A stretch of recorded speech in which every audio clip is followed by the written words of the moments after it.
नमस्कार दोस्तों। पहला प्यार कहानी की आखिरी एपिसोड में आप सभी का स्वागत है। अगले दिन प्रीति स्कूल आई थी और स्कूल के बाद वो उसी बस स्टॉप पर अमित से मिली। प्रीति के आते ही अमित उससे पूछने लगा, क्या हुआ था? कल तुम स्कूल क्यों नहीं आई? प्रीति बोली, कुछ नहीं, लेट हो गया था। अमित ने बोला, तो क्या हुआ, लेट ही आ जाती जैसे पहले आई थी देर से? प्रीति बोली, नहीं, ज़्यादा लेट हो गया था क्योंकि मैं लेट सोकर उठी थी।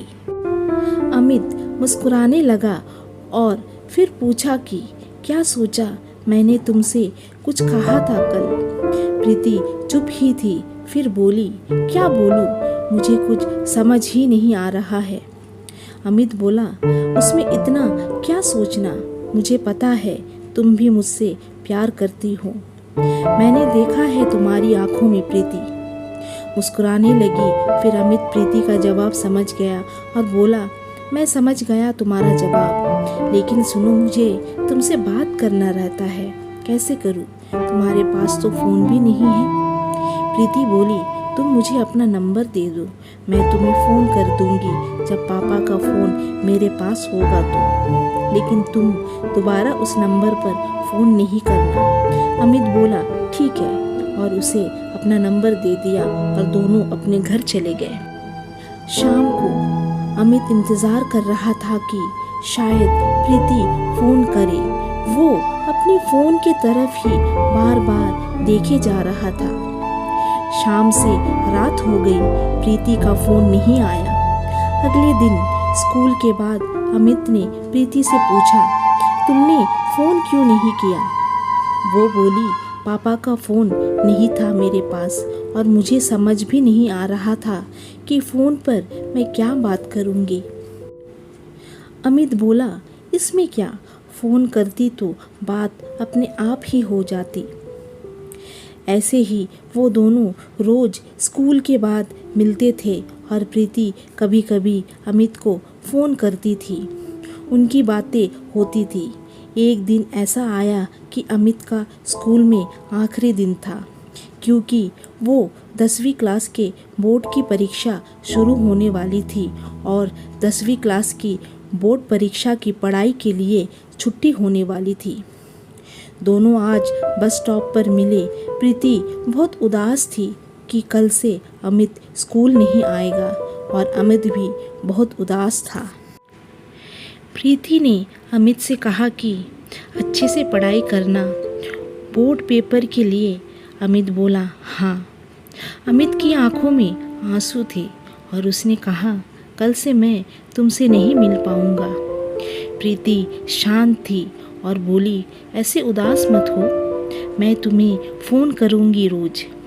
अमित प्रीति को गले लगाना चाहता था, लेकिन दोनों बस स्टॉप पर थे, इसलिए अमित ने कुछ नहीं किया, बस प्रीति का हाथ पकड़कर खड़ा था।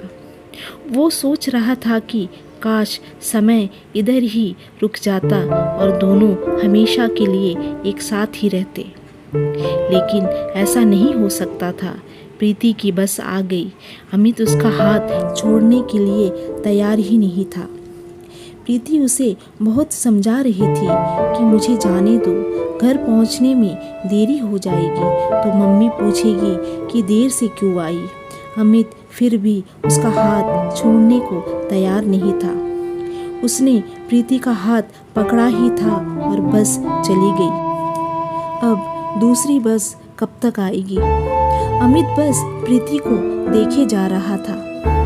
कुछ ही देर में दूसरी बस भी आ गई। इस बार प्रीति बोली, प्लीज़ मुझे जाने दो घर, मुझे बहुत डांट पड़ेगी और लेट हो गई तो। अमित ने बोला, पहले वादा करो कि तुम मुझे रोज़ फ़ोन करोगी। प्रीति बोली, हाँ करूँगी। इस बार अमित ने प्रीति का हाथ छोड़ दिया और प्रीति बस में चली गई। अमित उधर ही खड़े होकर प्रीति को देख रहा था। बस की खिड़की से प्रीति बाय बोली और फिर बस चली गई। प्रीति अमित से फ़ोन पर रोज़ बात करती थी। जब 2 दिन बाकी थे परीक्षा के लिए, अमित को प्रीति से मिलना था। एक दिन अमित प्रीति को बिना बताए स्कूल छूटने के समय उसी बस स्टॉप पर गया जहां वो रोज़ मिलते थे। प्रीति स्कूल के बाद घर जाने के लिए उसी बस स्टॉप पर आई। उसने देखा कि अमित बस स्टॉप पर था। वो दूर से ही अमित को देखकर खुश हो गई और भागी भागी बस स्टॉप पर पहुंची। वो बहुत खुश थी। अमित के पास जाते ही वो बोली, तुम यहाँ? कल तो तुमने फ़ोन पर नहीं कहा था तुम आने वाले हो। अमित बोला, क्योंकि मैं तुम्हें सरप्राइज़ देना चाहता था, इसलिए नहीं कहा। प्रीति बोली, अच्छा किया कि तुम आ गए मिलने, मुझे तुम्हारी बहुत याद आ रही थी। अमित बोला, हाँ मुझे भी बहुत याद आ रही थी, इसलिए आ गया। परीक्षा के लिए बस 2 दिन बाकी है, सोचा मिल लूँ। प्रीति पूछी, तुम्हारी पढ़ाई हो गई सब? अमित बोला, हाँ लगभग हो ही गई। प्रीति बोली, ठीक है, अच्छे से सब लिखना, परीक्षा में तुम्हें अच्छे मार्क्स लाना है। अमित बोला, हाँ। 2 दिन बाद अमित का पहला पेपर था। परीक्षा के 1 दिन पहले अमित का फ़ोन खराब हो गया। अमित का छोटे भाई फ़ोन से खेलते खेलते उसे पानी में गिरा दिया। अमित को बहुत गुस्सा आ रहा था क्योंकि अब वो प्रीति से बात नहीं कर सकता था और ना ही अभी उसे दूसरा फ़ोन मिलता क्योंकि परीक्षा चल रहा था, तो उसके पापा उसे दूसरा फ़ोन नहीं देते अभी। उधर प्रीति भी बहुत परेशान थी कि क्या हो गया, अमित का फ़ोन क्यों नहीं लगता। फिर वो सोची कि शायद वो पढ़ाई करता रहता होगा तो फ़ोन बंद कर दिया होगा। प्रीति इंतज़ार कर रही थी कि शायद परीक्षा ख़त्म होते ही अमित मिलने आएगा। अमित ने यही सोचा था कि जैसे ही परीक्षा ख़त्म होगा तो वो प्रीति से मिलने जाएगा। आखिर वो दिन आ ही गया। आज अमित का आखिरी परीक्षा था। अमित बहुत खुश था कि परीक्षा के बाद वो सीधा बस स्टॉप पर जाएगा प्रीति से मिलने। आज उसका हिंदी का पेपर था। वो परीक्षा में जल्दी जल्दी हाथ चला रहा था कि जल्दी से पेपर ख़त्म और वो प्रीति से मिलने जाए। पेपर ख़त्म हुआ और वो सबसे पहले अपने क्लास से निकला और सीधा उसी बस स्टॉप पर गया। अभी स्कूल की छुट्टी होने के लिए 2 घंटे बाकी थे, फिर भी वो चला गया उधर और इंतज़ार कर रहा था प्रीति का। वो 2 घंटे भी उसे अब सालों लग रहे थे। 3 बज गए, स्कूल के छूटने का समय हो गया। अमित की नज़र बस प्रीति को देखने के लिए बेचैन थी। अमित बेसब्री से उसका इंतज़ार कर रहा था। आखिर उसे प्रीति दिख गई बस स्टॉप की तरफ आते हुए। प्रीति की भी नज़र अमित की ओर थी।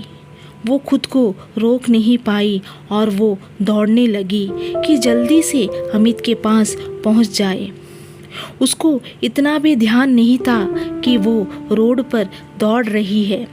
तभी अचानक दूसरी तरफ से एक ट्रक बहुत ही तेज़ी से प्रीति की तरफ आ रहा था। अमित कुछ कर पाता उसके पहले वो ट्रक प्रीति को टक्कर मारकर चला गया। अमित को कुछ समझ ही नहीं आया। वो उधर ही खड़ा रहा। कुछ देर और प्रीति के आजू बाजू बहुत भीड़ इकट्ठा हो गई। तभी किसी ने एम्बुलेंस को फ़ोन किया। अमित दौड़ के प्रीति की तरफ गया।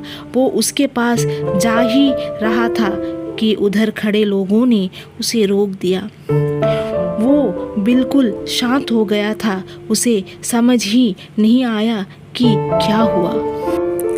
थोड़ी ही देर बाद एम्बुलेंस आई और प्रीति को पास वाले अस्पताल लेकर गए। अमित उधर ही खड़ा रह गया। कुछ देर बाद वो भी अस्पताल गया और प्रीति के लिए पूछताछ किया और उसके कमरे के तरफ गया। उधर उसने देखा कि प्रीति के मम्मी पापा भी आ गए हैं। अमित थोड़ी दूर ही खड़ा हो गया। उसने देखा कि प्रीति की मम्मी रो रही थी। ये सब देखकर उसे भी रोना आ रहा था। कुछ देर बाद एक डॉक्टर निकले प्रीति के रूम से।